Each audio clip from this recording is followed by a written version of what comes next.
Day after day, week after week, passed away on my return to Geneva, and I could not collect the courage to recommence my work. I feared the vagueness of the disappointed fiend, yet I was unable to overcome my repugnance to the task which was enjoined me. I found that I could not compose a female without again devoting several months to profound study and laborious disquisition. I had heard of some discoveries having been made by an English philosopher, the knowledge of which was material to my success, and I sometimes thought of obtaining my father's consent to visit England for this purpose, but I clung to every pretense of delay, and shrank from taking the first step in an undertaking whose immediate necessity began to appear less absolute to me. A change indeed had taken place in me. My health, which had hitherto declined, was now much restored, and my spirits, when unchecked by the memory of my unhappy promise, rose proportionally.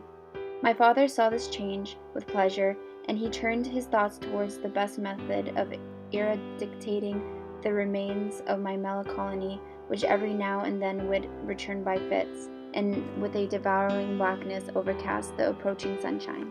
At these moments I took refuge in the most perfect solitude. I passed whole days on the lake alone in a little boat, watching the clouds and listening to the rippling of the waves, silent and listless.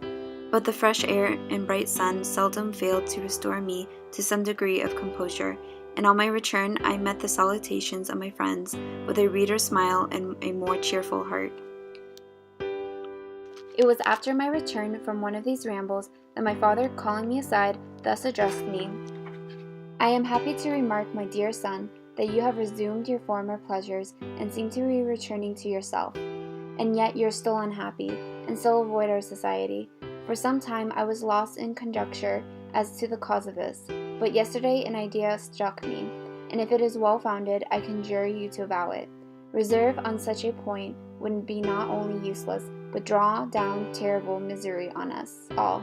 I trembled violently at his exordium, and my father continued, "I confess, my son, that I have always looked forward to your marriage with our dear Elizabeth as the tie of our domestic comfort and the stay of my declining years. You were attached to each other from your earliest infancy.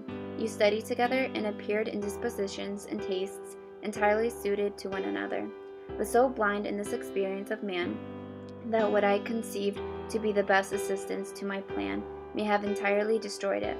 You, perhaps, regard her as your sister, without any wish that she might become your wife. Nay, you may have met with another whom you may love, and considering yourself as bound in honor to Elizabeth, this struggle may occasion the poignant misery which you appear to feel. My dear father, reassure yourself. I love my cousin tenderly and sincerely. I never saw any woman who excited, as Elizabeth does, my warmest admiration and affection. My future hopes and prospects are entirely bound up in the expectation of our union. The expression of your sentiments of the subject, my dear Victor, gives me more pleasure than I've had for some time experienced. If you feel thus, we shall assuredly be happy, however present events may cast a gloom over us. But it is this gloom which appears to have taken so strong a hold of your mind that I wish to dissipate. Tell me, therefore, whether you object to immediate salutation of the marriage. We have been unfortunate, and recent events have drawn us from that everyday tranquility befitting my years and infirmities. You are younger, yet I do not suppose, possessed, as you are, of a competent fortune, that an early marriage would at all interfere with any future plans of honor and utility that you may have formed. Do not suppose, however, that I wish to dictate happiness to you, or that a delay on your part would cause me serious uneasiness. Interpret my words with a candor, and answer me, I conjure you, with confidence and sincerity.